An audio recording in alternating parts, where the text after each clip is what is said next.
Agradecer la presencia a todos y cada uno de los presentes en esta teleconferencia donde vamos a estar dialogando sobre la Ley de Derechos y Garantía de Víctimas de Delitos.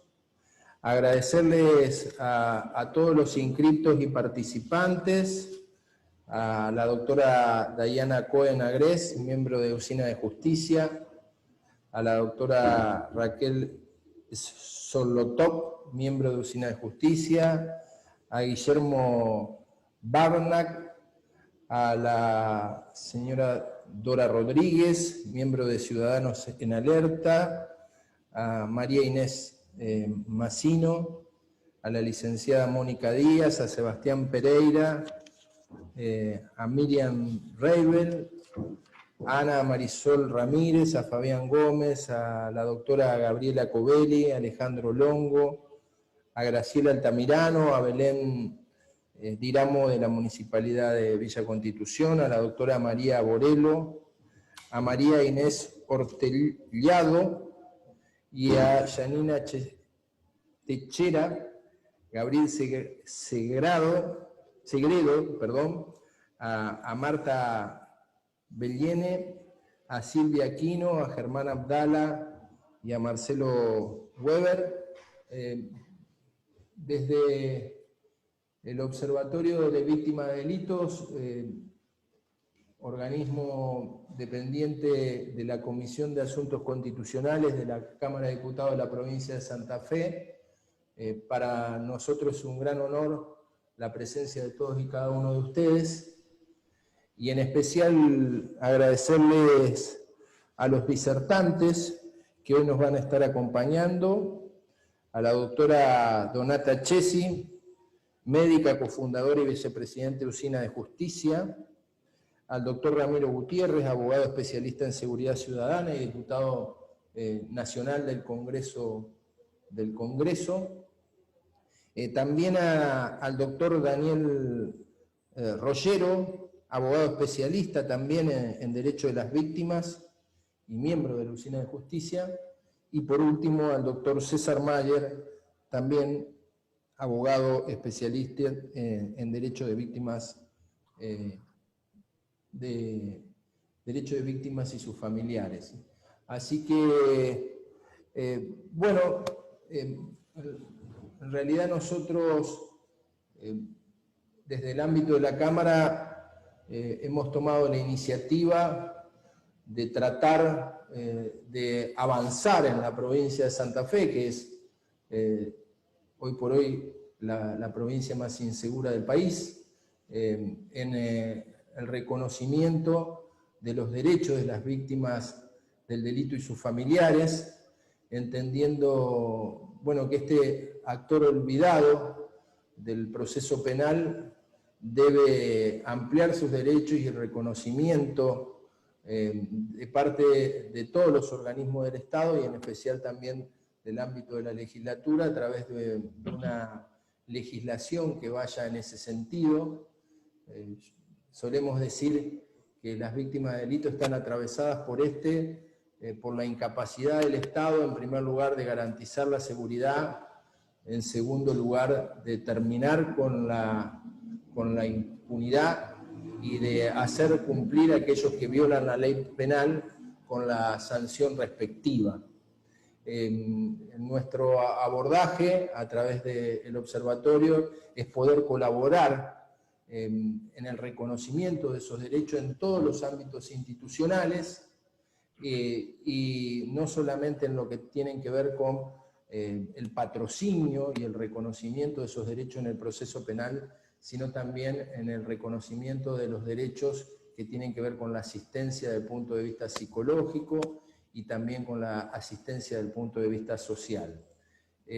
También en este ámbito y en el ámbito legislativo creemos que tenemos mucho que aprender, por eso hemos convocado a estos especialistas sin ánimo de agotar la problemática y seguramente haremos otras reuniones, pero bueno, en primer lugar y para un poco adentrarnos en la problemática, era nuestra intención, en primer lugar, pasarle la palabra a la doctora Donata Chesi, médica egresada de la Universidad de Buenos Aires, especialista en diagnóstico de imágenes y actualmente, vicepresidenta de la Oficina de Justicia y una de los miembros fundadores de esta organización tan prestigiosa.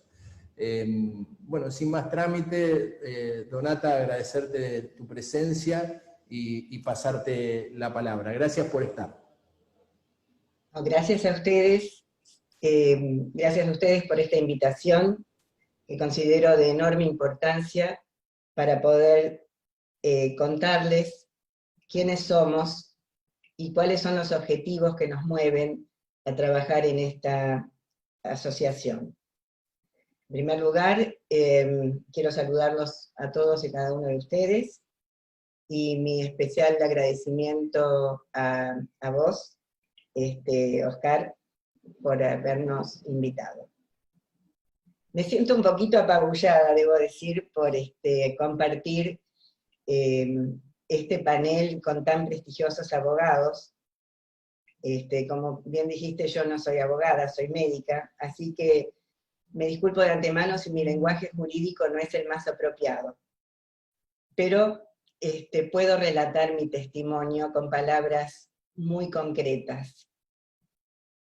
Por fin la sociedad ha comenzado a comprender que quienes hemos sido víctimas de un femicidio o un homicidio, tenemos el inalienable derecho de ser escuchados, atendidos, comprendidos y también ser resarcidos en cuanto al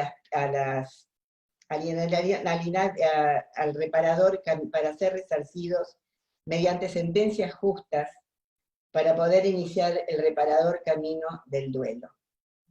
Sin justicia justa que atienda las profundas heridas que nos ha causado la pérdida de un padre, de un hijo, una abuela o una amiga por causas de un hecho de inseguridad, no hay manera de recuperar la calma y la paz para intentar transitar hacia una nueva vida en la que ese hecho nos ha perturbado profundamente. Situación, claro está, que nadie pidió estar y que, por supuesto, nos fue impuesta de manera brutal. Les propongo por unos minutos que se coloquen el traje de víctima. Les pregunto si alguno de ustedes alguna vez ha sido víctima. Espero que no, pero yo sí, y muchos de los que integramos a Usina sí lo hemos sido. Imagínense este escenario. Una tarde apacible cualquiera, reciben un llamado. Del otro lado, una voz histérica grita: «Llama a la policía, mataron a papá». Les aseguro que es algo que uno queda absolutamente petrificado. En el primer momento pensé, no puede ser, debe haber un error. En pocos minutos llegué corriendo a la casa de mis padres y ahí encontré a mi mamá desfigurada por una tremenda paliza que le habían dado y mi papá tirado en el piso muerto. Ahora les hago otra pregunta. ¿Cuántos de ustedes sabrían qué es lo que hay que hacer en ese momento?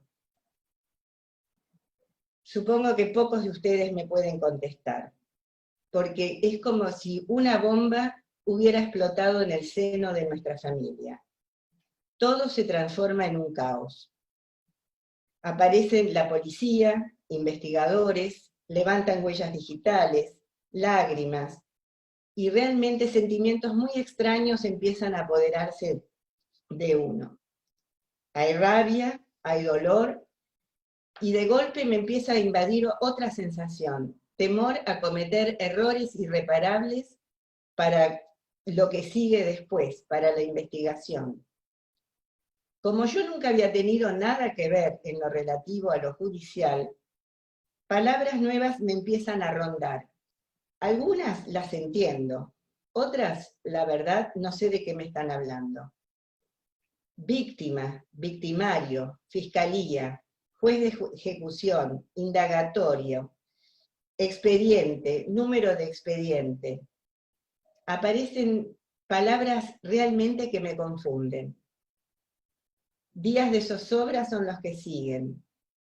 Preguntas que quiero hacer pero que nadie me responde. Mi papá empieza a desdibujarse y a transformarse en un número.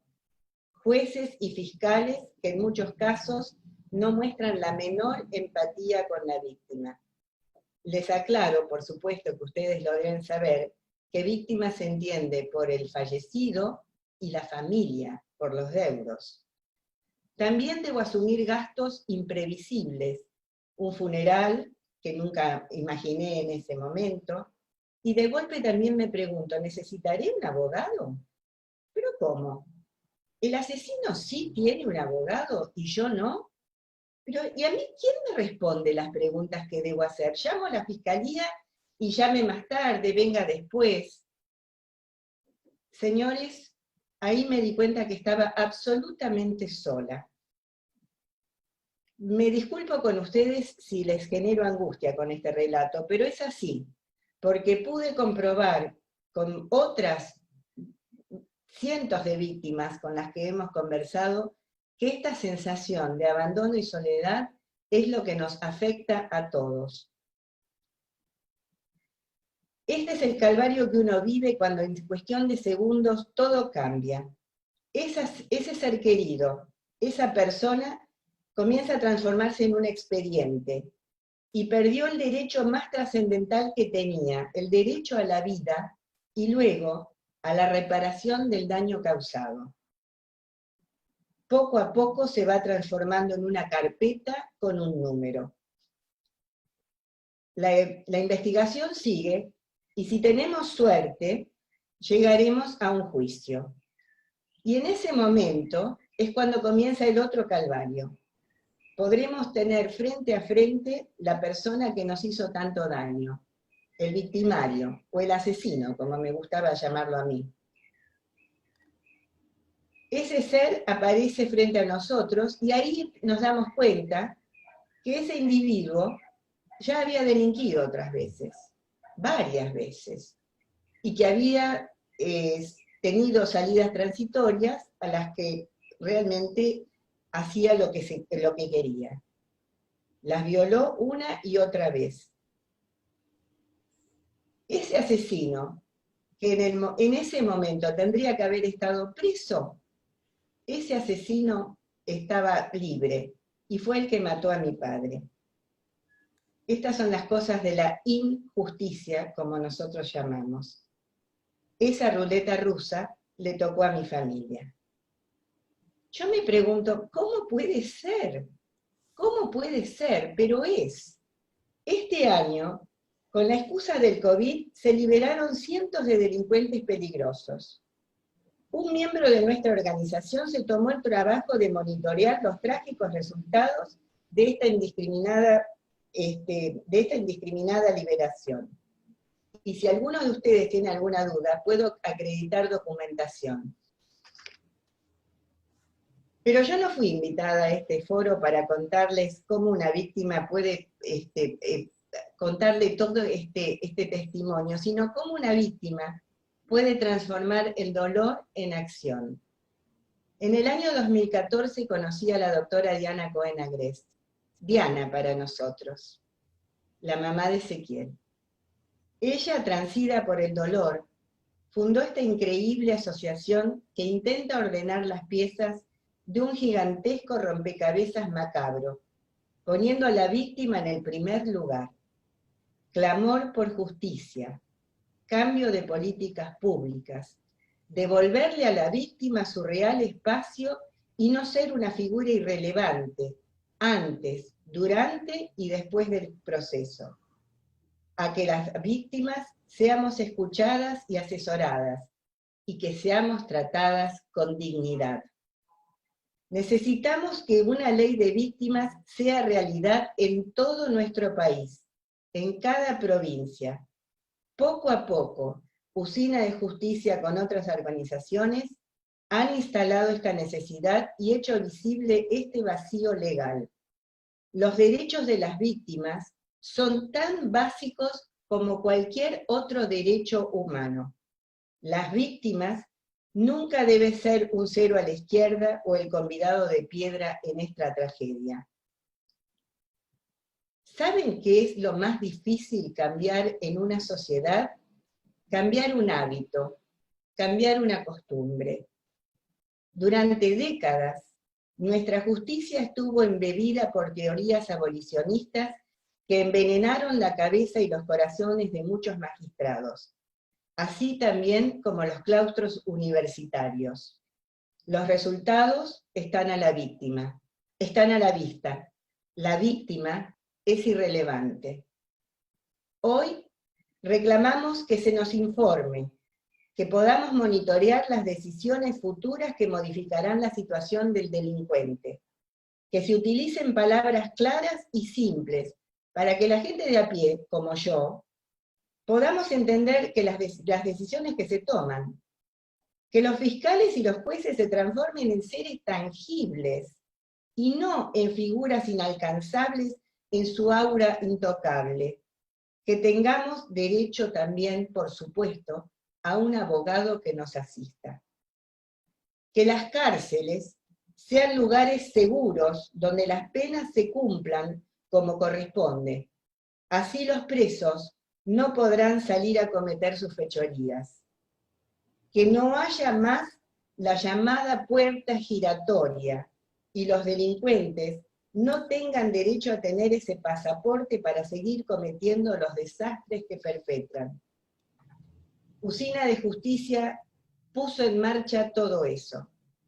Pero ahora les quiero contar algo muy especial, que es patrimonio, yo diría, casi exclusivo de nuestra organización, que es lo que nosotros llamamos el acompañamiento de víctimas. Cada día, un equipo de personas que han superado su dolor buscan nuevos dolientes. El primer mensaje es decirle, no estás solo, estamos aquí para ayudarte. Los aconsejamos cómo ir procediendo en los primeros momentos de los hechos. A veces vamos a hablar personalmente con los jueces que tienen la causa. Tenemos psicólogas que generosamente y de manera absolutamente gratuita asisten a la familia. Abogados que sugieren estrategias para encarar procesos. Hasta nos hemos presentado en la Cámara de Casación con un amico curiae en un caso en particular. Por otro lado, nuestros abogados han presentado amparos por la liberación indiscriminada de presos por la pandemia. Les tengo lamentablemente una mala noticia, que ustedes obviamente la conocen. La delincuencia crece y crece, y estamos muy desprotegidos. Cualquiera de nosotros, cualquiera de ustedes, podrían ser víctimas de la inseguridad. Usina de Justicia es la única organización que defiende los derechos de las víctimas, no solo en nuestro país, sino también en foros internacionales como en la OEA. Buscamos justicia justa y no cejaremos en nuestro intento. Muchas gracias por su atención. Muchísimas gracias. Quiero contarles que justamente el Observatorio de Víctimas de Delitos en el ámbito de la Cámara surgió como consecuencia también de la denuncia que hiciéramos en su oportunidad de la liberación de presos condenados por delitos graves en el ámbito de la provincia de Santa Fe, de abuso sexual, promoción de la prostitución de menores, homicidio doblemente agravado, sin haber cumplido justamente los derechos y garantías establecidos por la ley de víctimas y sus familiares. Esto motivó un grupo de pedidos de informes y también, digamos, dejó palmariamente demostrado que era necesario avanzar en la provincia de Santa Fe. La verdad es que en ese momento contamos con una enorme colaboración de un diputado nacional que hoy está aquí presente, que lo hemos invitado efectivamente a esta conferencia, que es el doctor Ramiro Gutiérrez. Lo hemos invitado especialmente para que hable de los derechos humanos de las víctimas de delito y sus familiares, y voy a leer algunos de sus logros. Es abogado egresado de la Universidad Nacional de Buenos Aires, magíster en Ciencias Penales, y realizó estudios y cursos de posgrado en materia penal y criminología de la Universidad Complutense de España, en Habana, en Chile, en Florida, Estados Unidos. Ramiro también colaboró en la redacción de esta iniciativa del Observatorio de Víctimas, y realmente para nosotros es un honor poder contar con su presencia. También quiero señalar que todos aquellos que quieran formular alguna consulta, le damos el correo observatoriodevictimas@diputadosantafe.gov.ar, a disposición este correo para que puedan formular esas observaciones. Dicho o pasado este aviso, le pasamos la palabra a Ramiro, que creo que está conectado. Ramiro, muchas gracias por estar presente. Buenas tardes a todos los concurrentes. Oscar, agradecerte sobremanera esta posibilidad, tu vocación republicana de haber trabajado en tu provincia en vacíos de Estado y en la necesidad de cubrirlos, en reconocimientos históricos, en haber invitado a la sensibilidad de Donata, que nos acaba de contar relatos que todos los días siembran esas historias tristes e irreparables de la República Argentina. Yo voy a tocar el tema desde lo jurídico, voy a ir a esas palabras a veces difíciles, pero que nosotros debemos incorporar, porque estamos en momentos de oportunidades y debemos seguir este camino que en Santa Fe están iniciando los legisladores y que vos nos invitás siempre a participar y recorrer. Bueno, yo quiero citar a Carlos Macedonio Hernández, que es un autor y profesor mexicano. Macedonio Hernández decía que desde la óptica de las víctimas o de los oprimidos, la historia de las víctimas se iniciaba con los comienzos de la historia. Sin embargo, desde el punto de vista de los opresores y de los victimarios, simplemente la historia de las víctimas no existe. Claro, hoy vamos a hablar, como se decía hace un ratito, de los sumergidos, de los expropiados, de los invisibles.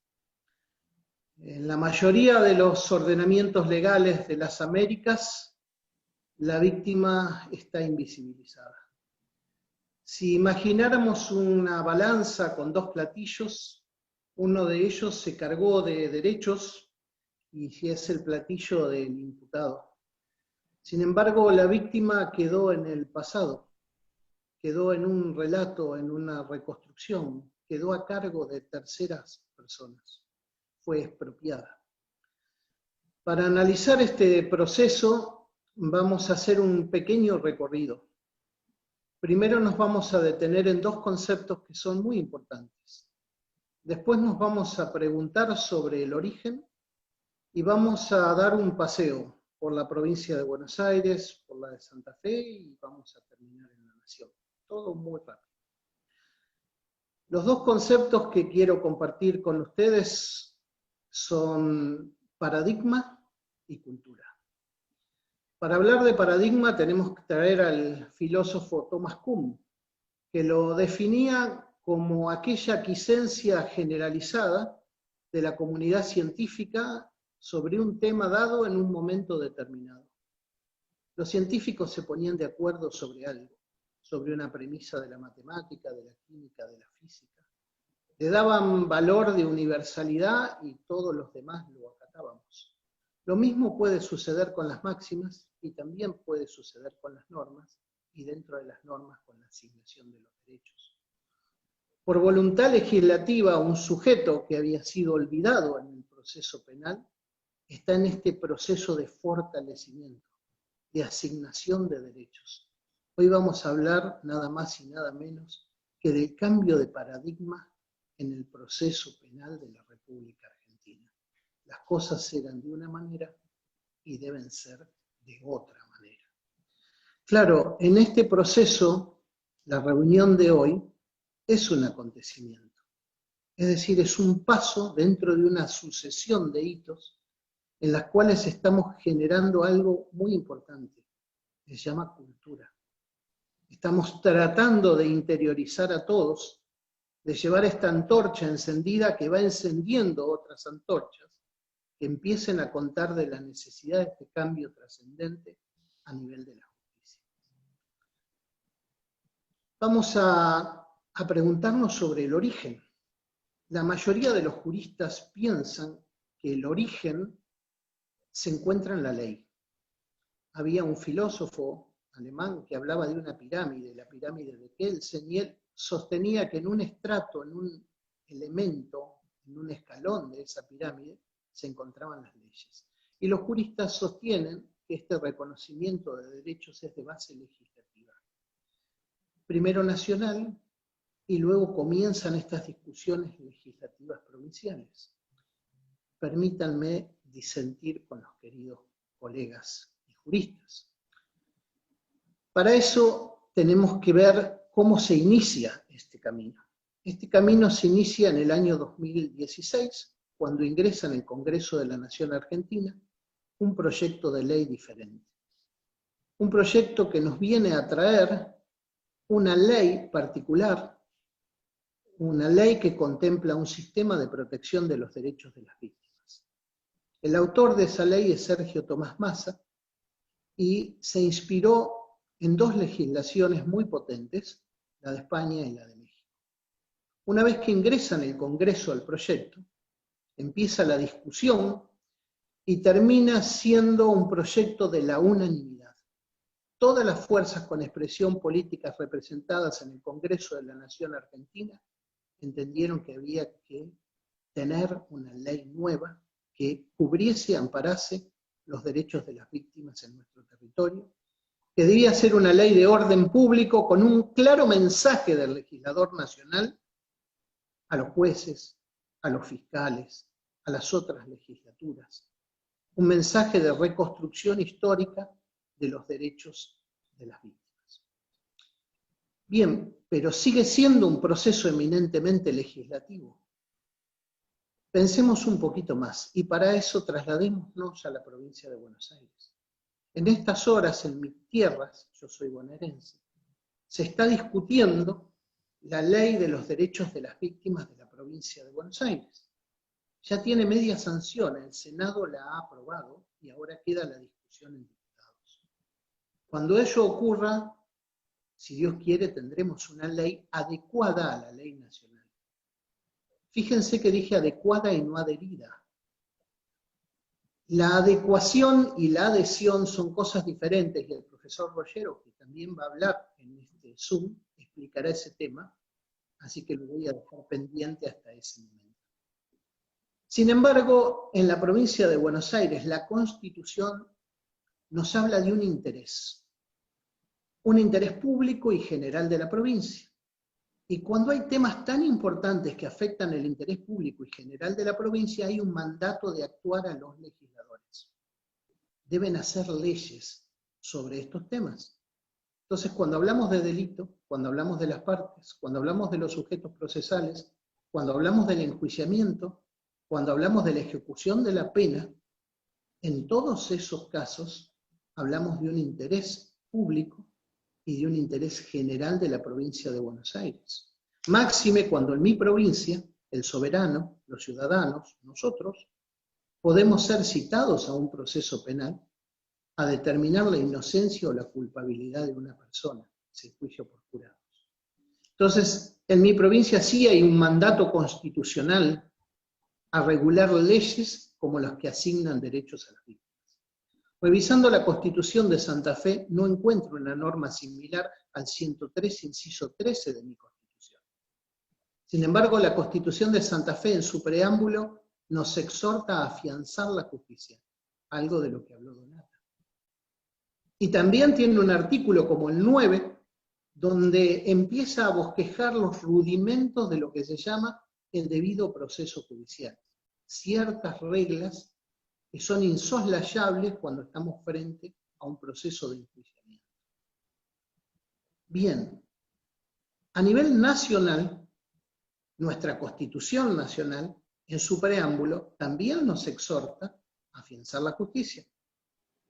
Nuestra Constitución Nacional, en su artículo 5, les dice a todas las provincias, pueden ustedes hacer su propia Constitución a imagen y semejanza. Es decir, principios, derechos y garantías nunca pueden diferir con los contemplados en la Constitución Nacional. Y por último, la Constitución Nacional prevé las reglas del debido proceso judicial. Y ahí está el quid de la cuestión.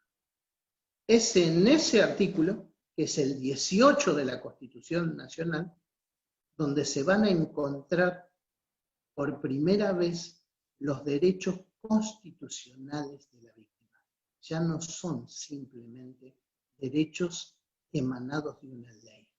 Son derechos que nacen de la Constitución con una manda originaria del año 53. La Constitución en el artículo 18 dice: ningún habitante de la nación argentina puede ser penado sin juicio previo fundado en ley anterior al hecho del proceso. Principio de legalidad. Nullum crimen, nulla poena sine lege. No se puede imponer una pena, no se puede juzgar si no hay una ley previa. ¿Previa qué? Anterior al hecho del proceso. Y ahí está la diferencia. ¿Qué es el hecho del proceso? El hecho del proceso es ese momento fatídico cuando el victimario alcanza a la víctima, cuando se le encuentra y la lesiona, cuando pone en peligro sus bienes, cuando los lesiona o cuando los destruye de manera irreparable. Entonces ya la Constitución del año 53 nos habló de un momento fundacional, el momento que habilita la intervención del Estado a través de un enjuiciamiento. Y en ese momento había al menos dos partes, una que lastima y otra que es lastimada.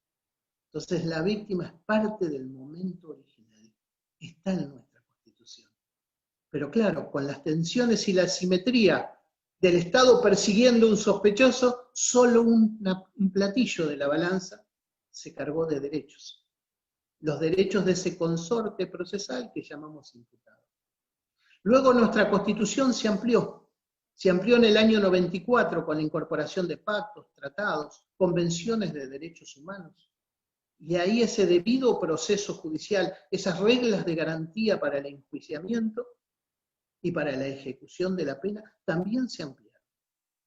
Apareció una convención muy importante, una convención de derechos humanos que todos conocemos como el Pacto de San José de Costa Rica. Y en el artículo 8 aparece un derecho sacramental, el derecho a ser oído.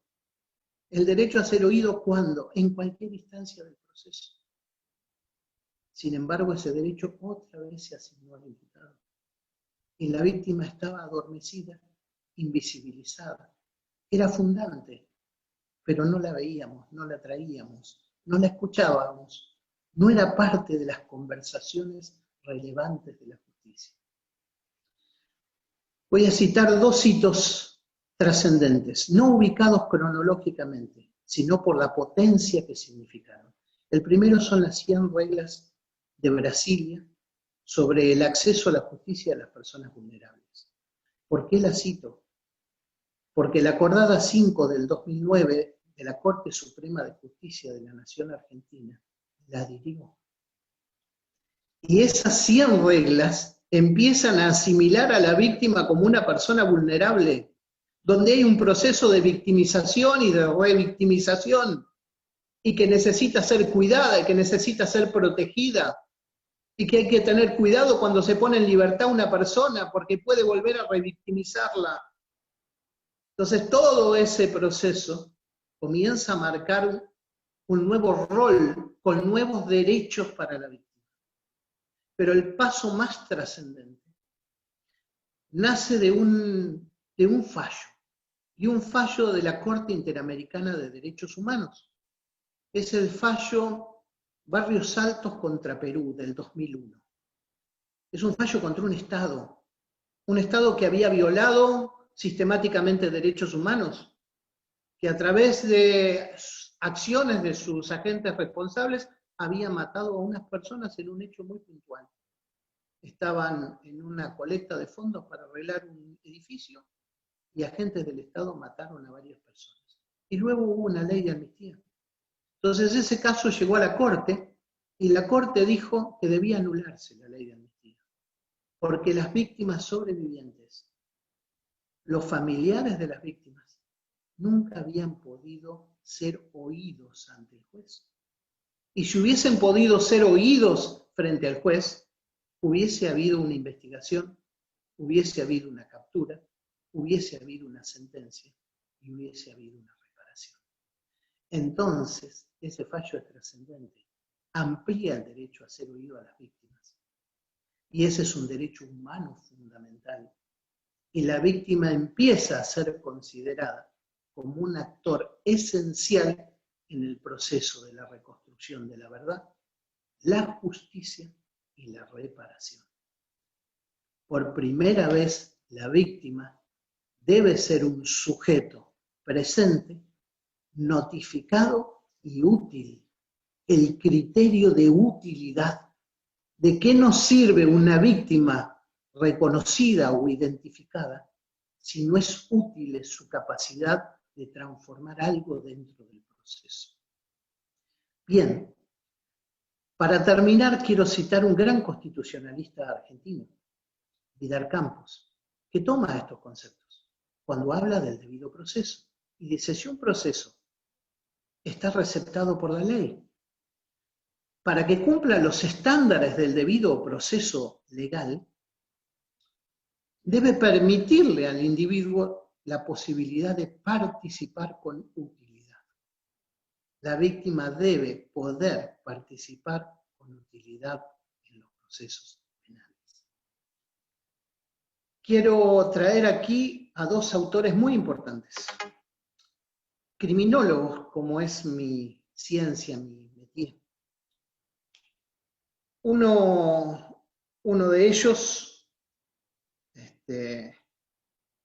habla de este fenómeno, empieza a cavilar, a pensar en su criminología, lo hace Muñoz Conde, empieza a pensar por qué se llenó solo un platillo, por qué se olvidó a la víctima, por qué si la víctima es fundante quedó en la historia, en el pasado, tercerizada y expropiada.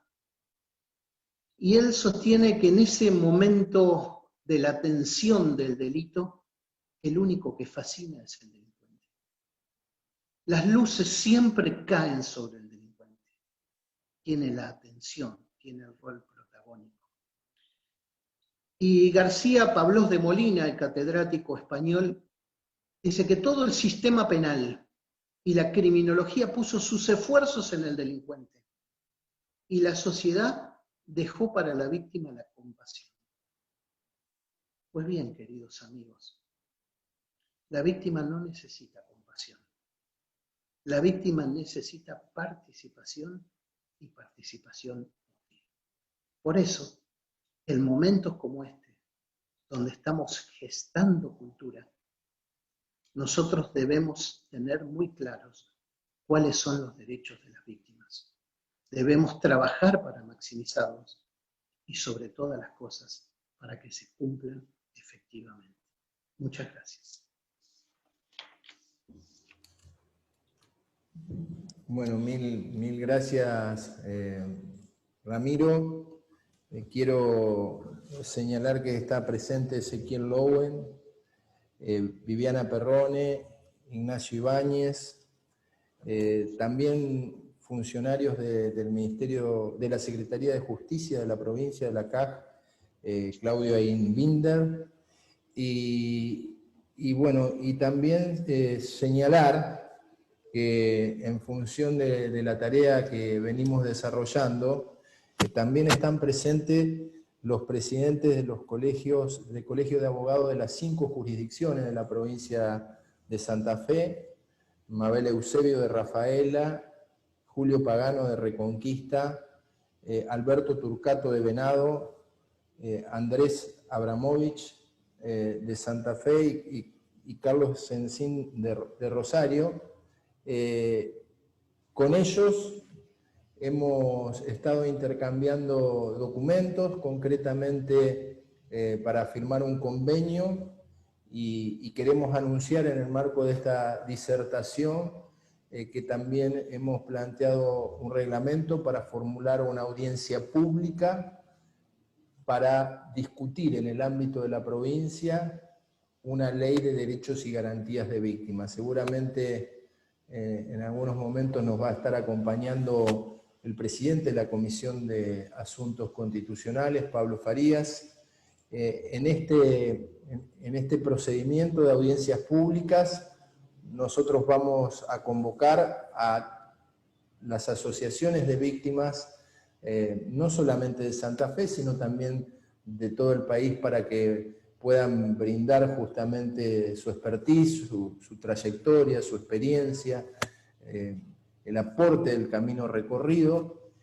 Vamos a invitar también a participar a expertos en la materia, desde todos los puntos de vista, y también vamos a convocar no solamente a los legisladores, yo soy autor de uno de los proyectos, también el presidente de la Comisión de Asuntos Constitucionales, sino también a los distintos poderes. Yo esta mañana charlaba con el secretario de Justicia de la provincia, que justamente están trabajando en una legislación al respecto, y es nuestra intención convocar desde el observatorio a todos los poderes para tener una ley de víctimas acorde con la demanda social que está claramente buscando, como decía Ramiro, que los platos de la balanza puedan equilibrarse y que haya paridad de fuerzas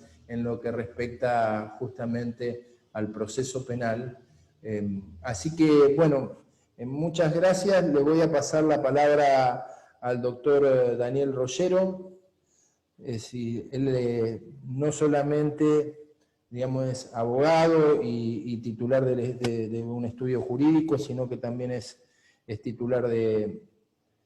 profesor titular de la Cátedra de Ciencias Políticas en la Universidad de Ciencias Empresariales y Sociales, asesor del Observatorio de Víctimas de Delitos y director general de Legal y Técnica en el municipio de Almirante Brown. Él nos va a hablar sobre justamente el observatorio como intérprete auténtico de la ley de víctimas desde 2 aspectos: el patrocinio letrado gratuito y la aplicación de la ley en las distintas provincias de la Argentina. Así que, Daniel, si estás ahí, agradecerte también por tu presencia y te pasamos la palabra.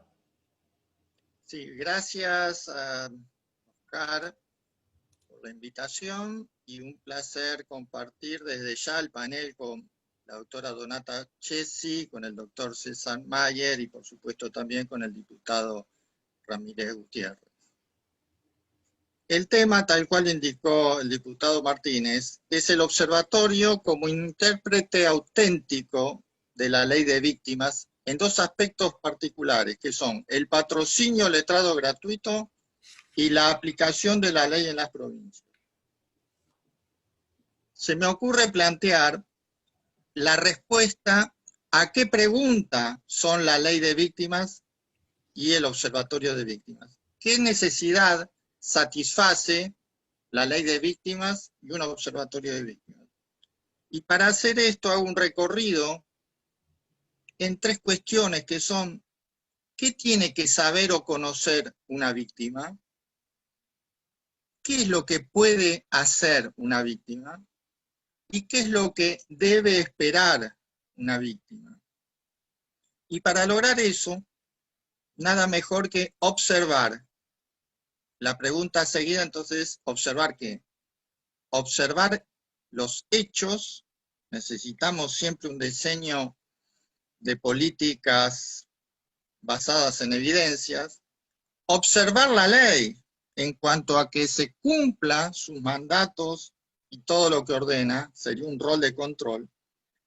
Y observar a las víctimas en sí mismas para satisfacer sus necesidades desde el desagravio y cumplir un rol de servicio a las víctimas. Entonces, el primer verbo que responde a la pregunta de por qué existe una ley y de por qué existe un observatorio es precisamente darnos cuenta desde la mirada de las víctimas a esas 3 dimensiones. Los hechos, lo que realmente ocurre, que de alguna manera lo describió muy bien Donata en la intervención.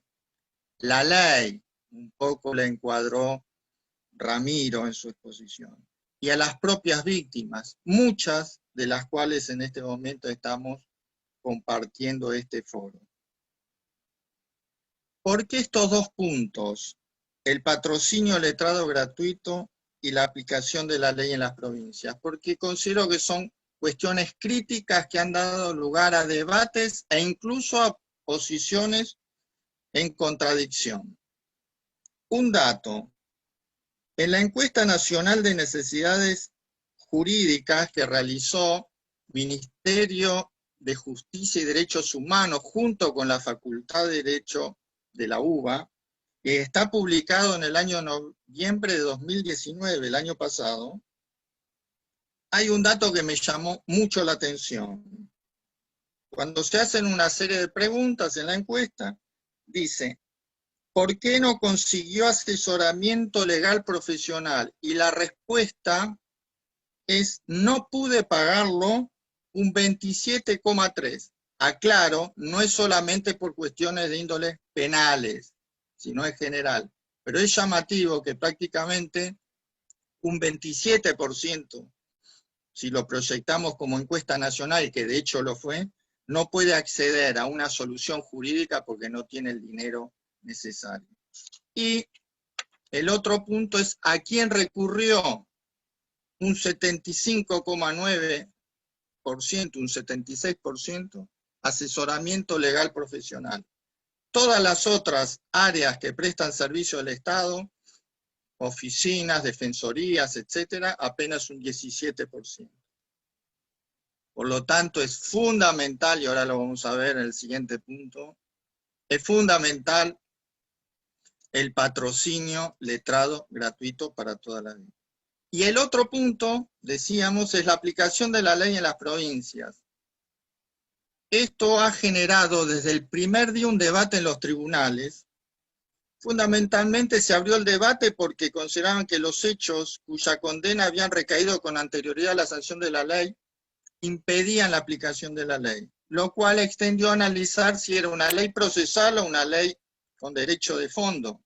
Y por lo tanto, si era procesal, por cuestiones constitucionales, estaba solamente aplicada a nivel nacional o a delitos federales. Vamos a desarrollar esto de la siguiente manera. ¿De dónde surge el patrocinio letrado gratuito? Hay varias normas, pero cito 2. Una, la Carta Iberoamericana de Derechos de las Víctimas, que se aprobó en el año 2012, dice expresamente que la víctima tiene derecho a asesoría y representación legal gratuita. Y ya específicamente, tal como adelantaba recién Ramiro, la ley 27.372, en ese derecho a ser oído, en ese acceso a la justicia, en esa tutela judicial, ya prevé en su artículo 11 expresamente que la víctima tiene derecho a recibir gratuitamente patrocinio jurídico que solicite para ejercer sus derechos y, en su caso, para incluso querellar, si por las circunstancias personales se encontrara imposibilitada de solventarlo. Esto se aclara en el artículo 11 cuando lo reglamenta el pertinente decreto reglamentario. Dice: para delitos de competencia ordinaria, inciso A, y usa el verbo imperativo, será brindado, dice, por el organismo rector que se conforme en cada provincia o en la ciudad autónoma. Delitos federales, la Defensoría General de la Nación. Delitos de competencia ordinaria en la capital, por la Defensoría, hasta tanto se haga el traspaso de la capital. Y por último, delitos de violencia de género, hay un cuerpo especializado previsto en la ley 27.210. Por lo tanto, resumen hasta acá, la ley impone imperativamente el patrocinio letrado gratuito en los ámbitos territoriales, nacionales y provinciales, incluyendo por supuesto Cava, para delitos federales y para delitos de competencia ordinaria. Tanto es así que el renglón seguido del mismo artículo reglamentario dice: el CENAVID, es el Centro de Asistencia a las Víctimas, de forma excepcional y de manera supletoria podrá brindar el servicio en los delitos previstos en el inciso A, que era precisamente delitos de competencia ordinaria. Esto es para despejar esa idea que se impuso que solo es para delitos federales. La propia ley, el propio reglamento dicen otra cosa. Después cómo se aplicó lo veremos, pero esto es lo que dice el texto. Y se establecen los requisitos de admisibilidad y ahí se vuelve a insistir en el ámbito nacional y en el ámbito provincial. Incluso, complementando este artículo 11, que es el artículo central, en el artículo 24 se habla que hay que adoptar los cursos de acción necesarios y también que se pueden acordar mecanismos de cooperación con colegios profesionales, instituciones educativas o académicas y otras asociaciones y organizaciones de la sociedad civil. O sea, no hay duda que para el legislador tuvo en miras, tuvo en su mente, en el espíritu, que debían abarcarse todas las víctimas nacionales o en provincia y todos los delitos federales y de competencia común u ordinaria. Esto lo dice la ley. El artículo 29 y siguiente sí habla del defensor público de las víctimas. Está claro la creación de este nuevo funcionario, pero como se han demorado en la designación, después de 3 años, igualmente la Defensoría General de la Nación dictó una resolución para cubrir al interín, para cubrir el mientras tanto, que se hacen cargo de la defensa, el patrocinio letrado gratuito de las víctimas. Incluso tienen un protocolo de acceso y demás. Los 4 marcos o los 4 lados del marco son solicitar la intervención, limitar, que haya una limitación de recursos o estado de vulnerabilidad, que haya una especial gravedad en el hecho investigado y que en el caso de que sea querellante tenga la legitimación procesal correspondiente. Vamos a la realidad. Esto era la ley, la letra, ahora vamos a la realidad. Números de la Defensoría. Tiene varios programas que aplican a las víctimas, específicamente en el tema de asistencia gratuita a las víctimas. Año 2019, información oficial. Se presentaron 66 casos, se aceptaron solamente 34. Y el perfil promedio de los casos es violencia institucional 39%, violencias contra niños, infancia 32%, violencia de género 18% y homicidio, tentativa de homicidio 4%. Agrego como complemento que existe una red federal de patrocinio jurídico gratuito donde de alguna manera se trató de coordinar a nivel nacional todo lo que se denominan los CAJ, que son los Centros de Acceso a la Justicia, también con convenios con universidades, colegios de abogados y otros organismos. Bien, entonces, ¿qué nos corresponde decir acá? Veamos los datos que nos trae el Cenavid, que es el otro organismo creado por la ley para la asistencia a las víctimas. No solamente el patrocinio, sino la asistencia. El Cenavid se autopercibe excluido del patrocinio, dice que lo dice la ley. En realidad lo que dice la ley es que se creará una defensoría pública de víctimas. En ningún lado dice que está excluido el Cenavid. Tanto es así, como dijimos recién, de manera excepcional el propio Cenavid o lo cumple por sí o por convenios con organismos, lo acabo de leer. Datos del Cenavid, junio 2018, septiembre de 2019. Atendieron 29.146 casos en estos 16 meses que tenemos el informe. Y en casos de patrocinios los han derivado a otros organismos, no lo atienden por sí mismos. Tienen Programa Nacional de Rescate de Víctimas, Programa Nacional de Lucha contra la Impunidad y Programa de Víctimas contra la Violencia. Y también cuenta con un cuerpo interdisciplinario de protección contra la violencia familiar. Segundo punto, la aplicación de la ley en las provincias. Otro tema que ha dado lugar al debate ya en los tribunales. Nos paramos en el artículo 37 de la ley, donde dice: se invita a las provincias y a la ciudad de Buenos Aires a readecuar su legislación procesal a los efectos de garantizar en sus jurisdicciones los derechos de las víctimas que se reconocen en la presente ley. Primer punto, de índole semántico. Dice: se invita a las provincias a readecuar. La palabra adecuar, según el diccionario, equivale a adaptar. No se utiliza la expresión adherir, que es la normal y habitual en casos de leyes donde se necesita la adhesión a la aquiescencia, la aceptación de las provincias. Adherir es adoptar. En cambio acá la ley dice adecuar, adaptar. Pero esto, que podría ser un detalle, veamos 3 fallos judiciales. Tribunal Superior de Justicia de Chaco, 19 de diciembre de 2017. La ley 27.372 establece disposiciones de orden público, de modo que resultan imperativas para cualquier órgano judicial sin distinción de jurisdicción, sea provincial o nacional. A favor. Cámara de Apelaciones y Garantía de Mercedes.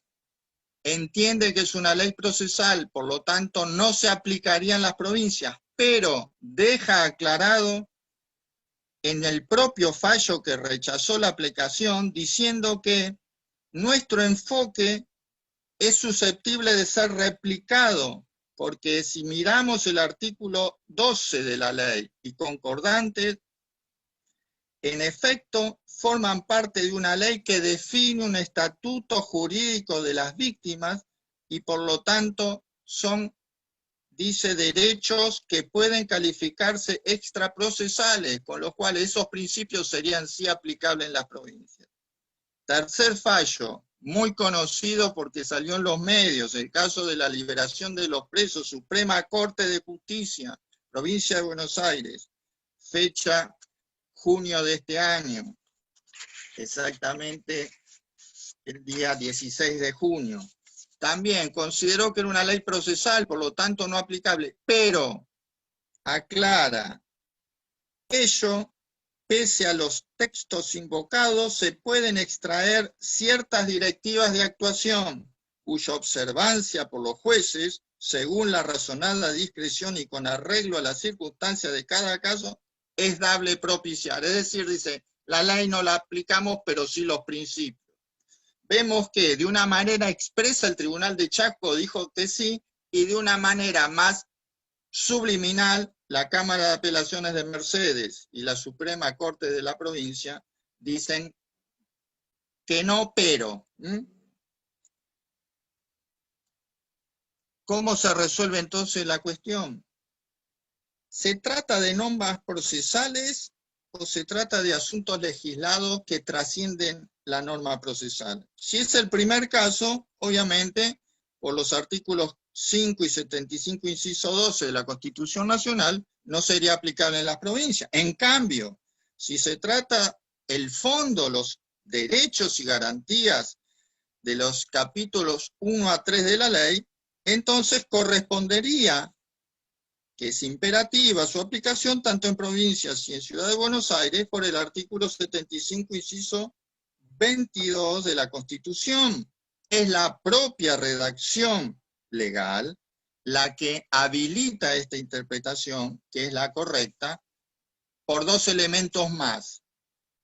Uno, la ley en su artículo 1 habla de que es una ley de orden público. ¿Qué significa eso? Y dos, el Observatorio de Derechos Humanos del Senado estableció en una recomendación año 2014 que toda ley que incluya contenido de derechos humanos, bien explicaba el diputado Gutiérrez, el derecho de ser oído está consagrado en el artículo 8, inciso 1 del Pacto de San José de Costa Rica.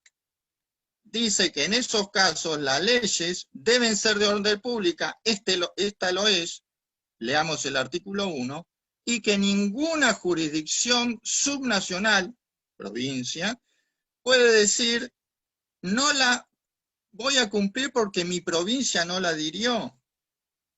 Eso ya queda claro que en estos casos no corresponde, sino que haya adherido o haya adecuado, la ley es ejecutable, la ley es aplicable. Y se viene a reforzar este criterio con la opinión consultiva de la propia Corte Interamericana de Derechos Humanos, el 9 de diciembre del 94, que dice, no puede invocarse para su incumplimiento un tratado o un derecho consagrado, derecho humano, en este caso derecho humano de las víctimas, por el mero incumplimiento de derecho interno. Estaríamos violando la interpretación que hace la propia Corte desde el año 1994. En síntesis, para ir cerrando, todas las disposiciones de la ley, capítulo 1 a 3, de derechos y garantías consagrado en la ley 27.372 son de orden público y de aplicación obligatoria en todo el territorio de la República Argentina, sin perjuicio de invitar a las provincias y a la propia Ciudad de Buenos Aires a sancionar en el ámbito de sus competencias exclusivas procesales las normas correspondientes, que de ninguna manera podrán limitar o restringir los derechos consagrados. Por lo tanto, sabemos, lo dijo la Corte, que toda ley de orden público indica principios de orden superior. Entonces, la interpretación correcta, ¿cuál es? Es aplicable en todas las provincias. Termino. Sabemos que el observatorio fue creado por el decreto reglamentario 421/2018 para monitorear las políticas públicas de víctimas del delito y producir recursos útiles. Después fue ampliado en el ámbito que está ahora, que es la Honorable Cámara de Diputados, por la resolución 432/2020, y dice expresamente que es órgano de consulta entre sus funciones, y su misión es velar por el cumplimiento de las leyes, y mejor que velar es aplicar las leyes en su extensión, como acabamos de decir, y actuar como órgano de consulta. ¿Por qué? Porque la interpretación de la ley, la primera, esto ya lo ha resuelto también la Corte Suprema, puede ser por una ley interpretativa del Congreso, pero también puede ser, así lo dicen varios fallos, el que tomo yo desde el 2019, por lo que han dicho los miembros informantes de las comisiones cuando se debatió, por el debate parlamentario en el recinto, y le agregaría yo, por el propio Observatorio de las Víctimas, que es un órgano cuya misión es velar y cuya misión y función es actuar como órgano de consulta. Termino. Un sistema penal con perspectiva de derechos humanos de las víctimas promueve que el observatorio, creado a ese efecto, sea el intérprete auténtico de la ley de víctimas y formule las recomendaciones necesarias respecto al patrocinio letrado gratuito, lo acabamos de comentar, y a la aplicación de la ley en toda excepción de las provincias. Bueno, muchas gracias. Muchísimas gracias. Bueno, quiero agradecer la presencia de Adrián Gianangelo, de Hugo Capacio y de Fernando Cejas. Mañana se cumple un mes de la desaparición de su hermano y le agradecemos su presencia. A las autoridades de la asociación, Patricia Obey, Leandro Gloria y Nadia Polius. Y también comentar que a partir de la constitución justamente del observatorio en el ámbito de la provincia, hemos tenido una enorme cantidad de consultas e interés de las administraciones locales para brindar una protección integral de las víctimas. De hecho, quiero mencionar al intendente, a los concejales de la ciudad de Reconquista, que han votado una ordenanza al respecto. Se ha sumado también la ciudad de Calchaquí, la ciudad también del Trébol. Están presentes concejales de la ciudad de Armstrong, también de la ciudad de San Genaro, y bueno, en este marco nosotros realmente creemos que todo lo que pueda significar la ampliación de derechos y garantías de las víctimas y la participación de los distintos niveles de gobierno para una tutela integral de esos derechos serán promovidos desde el ámbito de esta legislatura. Así que, bueno, sin más, pasarle ahora la palabra al doctor César Mayer, abogado de la Universidad de Buenos Aires, licenciado en periodismo, abogado especialista en Derecho Penal Económico y además abogado asesor de la Dirección General de Provincias del Ministerio del Interior de la Nación en el periodo 1981-82 y socio cofundador de la Asociación Civil Usina de Justicia. Bueno, doctor Mayer, muchas gracias por estar presente, a pesar de sus compromisos personales, gracias por estar y le cedemos la palabra. Sí, muchas gracias, espero que se me escuche bien. Yo soy nacido en la provincia de Santa Fe, casualmente, pero en este momento estoy en la provincia de Buenos Aires, en un lugar bastante alejado, y en medio de una terrible tormenta eléctrica que está granizando encima. Así que, y estas tormentas suelen provocar corte de luz y corte de internet, así que espero poder completar mi intervención. Quiero agradecer muchísimo al diputado Oscar Martínez, en nombre de Usina de Justicia, por esta invitación, por esta convocatoria que nos permite estar hoy presentes acá. La provincia de Buenos Aires y la provincia de Santa Fe son las dos provincias más importantes del país. Y da la casualidad que a más de 3 años de sancionada la Ley de Víctimas 27372 por parte de la Nación, ambas provincias aún no han logrado adherir ni tampoco adecuar una ley de víctimas acorde al régimen sancionado a nivel nacional. Se trata evidentemente de una enorme deuda social de la política con sus respectivos pueblos, no haber podido todavía ponerse de acuerdo para obtener una ley de víctimas. Cada hecho delictivo provoca una víctima, ya sean, por supuesto, en la escala de mayor severidad, comenzando por los homicidios, las violaciones, la trata de personas, hasta los delitos más nimios. Cada delito provoca una víctima. De manera que son miles y miles de víctimas que integran este colectivo que la ley desprotege. La ausencia de una ley de víctimas no es inocua, de manera que no da lo mismo que esté o que no esté. La ausencia de una ley de víctimas revictimiza a la víctima. Esto es, después de haber padecido el hecho delictivo, se encuentra con que el Estado la revictimiza porque la desconoce, la posterga, la aplasta. ¿Cómo sucede esto? Como dice la doctora Diana Cohen Agrest, inmediatamente después de haber sufrido un hecho delictivo, la víctima tiene que lidiar, si se trató de un homicidio, con el duelo, con su angustia y con tener que empezar a enfrentar lo que se llama el sistema judicial, con el que no está familiarizada, que nunca le tocó. Tener que vérselas con la cara de la policía, la cara del fiscal, la cara del juez, caras que por supuesto del fiscal y del juez no ve nunca en la vida porque nunca pasa de la mesa de entradas. Entonces sufrió el delito y tiene que ir a preguntar a la comisaría qué es lo que tengo que hacer, a dónde tengo que ir. Si tiene buena suerte le dan el domicilio de la fiscalía o del juzgado, entonces va a preguntar, pero como decía Donata hace un rato, no sabe qué es lo que tiene que hacer. Empieza a encontrarse con palabras, instituciones nuevas, no tiene ninguna orientación. Entonces se encuentra con la mesa de entradas, donde normalmente le espetan en la cara, cuando va a preguntar el detalle más mínimo de la causa. No le puedo informar porque usted no es parte. Acaban de matarle a un familiar, pero no es parte. La acaban de violar, pero no es parte.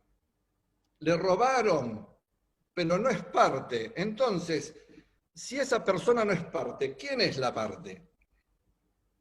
Y si no es parte desde el punto de vista procesal, lo cual es lógico, porque inclusive por ahí la víctima no tiene ese deseo de hacerse parte desde el punto de vista procesal, tampoco tiene calidad suficiente como para ser informada mínimamente de aquello que va a preguntar.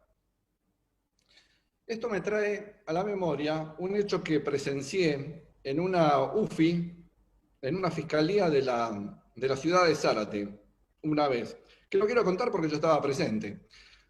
Vino un matrimonio, ambos muy grandes y muy humildes, que venían a pedir si les podían restituir una moto que les habían robado.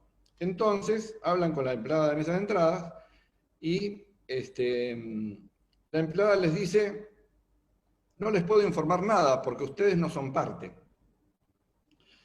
Bueno, dice, pero ya vinimos el mes pasado y el mes anterior, y siempre nos dicen lo mismo, que tenemos que volver. Sí, pero no son parte. A ver, voy a mirar, como si fuera una deferencia especial, voy a mirar en la computadora, a ver qué número de causa es, voy a mirar. Ah, pero acá dice que la moto ya fue restituida. Sí, le dice el hombre, pero se la restituyeron al ladrón. Ah, bueno, claro, dice la empleada. Bueno, entonces le voy a dar una virome y un papel, porque entonces usted tiene que escribir una nota al juez, a su señoría, constituyendo domicilio y pidiendo la restitución de este bien. Claro, el hombre que probablemente no había terminado la escuela primaria, seguramente se preguntaría qué es su señoría y qué es constituir un domicilio. Y yo, que lo miraba a unos metros, me preguntaba, ¿por qué le piden que haga una nota? Si ya lo hicieron venir 3 veces, se tomó el trabajo de venir a la fiscalía y lo está pidiendo en persona, in voce, y le dicen que tiene que hacer una nota para pedirlo. Esta nota para pedir una moto es lo mismo que probablemente le pidan para pedir el cadáver de una persona, de un familiar, que está en la morgue después de la autopsia.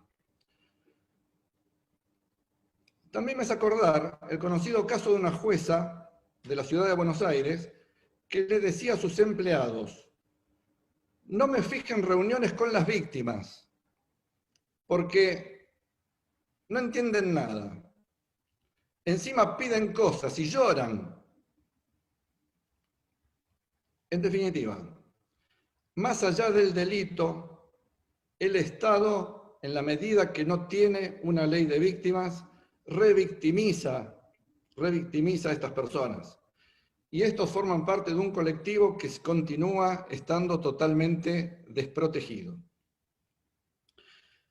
Quiero, en relación con la ley de víctimas, y dicho esto preliminarmente, me gustaría mencionar, ahora sí desde el punto de vista procesal, algunas cuestiones importantes que se han suscitado en el debate de la Ley de Víctimas Nacional y en el debate de la Ley de Víctimas de la Provincia de Buenos Aires.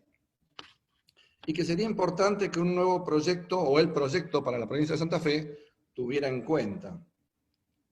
Respecto de la definición de víctima, el poder incorporar que se considere víctima indirecta, no solamente a los familiares directos, sino también a cualquier otra persona que tenga un vínculo afectivo con la víctima directa cuando ha mediado, cuando ha existido convivencia. Es importante también que se permita la participación de organizaciones no gubernamentales en representación de las víctimas directas e indirectas para poder prestarles asesoramiento y asistencia legal. De la misma forma, que la víctima pueda intervenir como particular damnificada, si así como particular damnificado o como querellante, para utilizar la denominación que se usa en la Nación, si así lo desea, independientemente de su intervención como víctima. Y en esto quiero ser especialmente enfático, de manera que no se confunda la intervención del particular damnificado o del querellante con la intervención de la víctima, porque los ordenamientos procesales ya prevén esa intervención de quien se constituye y de quien quiso constituirse como parte, y que va a poder proponer medidas de investigación, va a poder interponer recursos, va a poder seguir el proceso a lo largo de toda su extensión. Pero la víctima tiene derecho a ser oída y a recibir un asesoramiento preliminar, básico, respecto de cuáles son sus derechos, respecto de en qué consiste el proceso judicial en el cual le toca estar inmersa. De manera que se distinga perfectamente el rol del particular damnificado o querellante del rol de la víctima. La ley de víctimas precisamente está para reglamentar los derechos de la víctima, no del particular damnificado. Es importante reconocer el patrocinio gratuito de las víctimas durante todo el proceso y abrir la puerta para que puedan ser oídas también en el proceso, en la etapa de ejecución de la pena. Muy importante también, y esto lamentablemente, por ejemplo, en el proyecto de la provincia de Buenos Aires no se ha podido lograr, sería fundamental que algunos delitos, dada su magnitud, dada su gravedad, puedan contar las víctimas con patrocinio gratuito en todos los casos, más allá de cuál sea su situación económica o si pueden solventar o no un asesoramiento privado, que sería el caso de los homicidios, de la reducción de una persona a la esclavitud o servidumbre, homicidio en ocasión de robo, lesiones graves o gravísimas, violación seguida de muerte, etc. Esto es, que en esos casos se provee asesoramiento gratuito a la víctima, no como parte damnificada o como querellante, sino asesoramiento gratuito mientras se mantenga en calidad de víctima. Es importante también que los testigos del caso sean equiparados en cuanto a la situación de vulnerabilidad con la situación de las víctimas, a los fines de que el Estado pueda hacerse cargo de gastos de traslado y de permanencia en el lugar donde tengan que ir a declarar.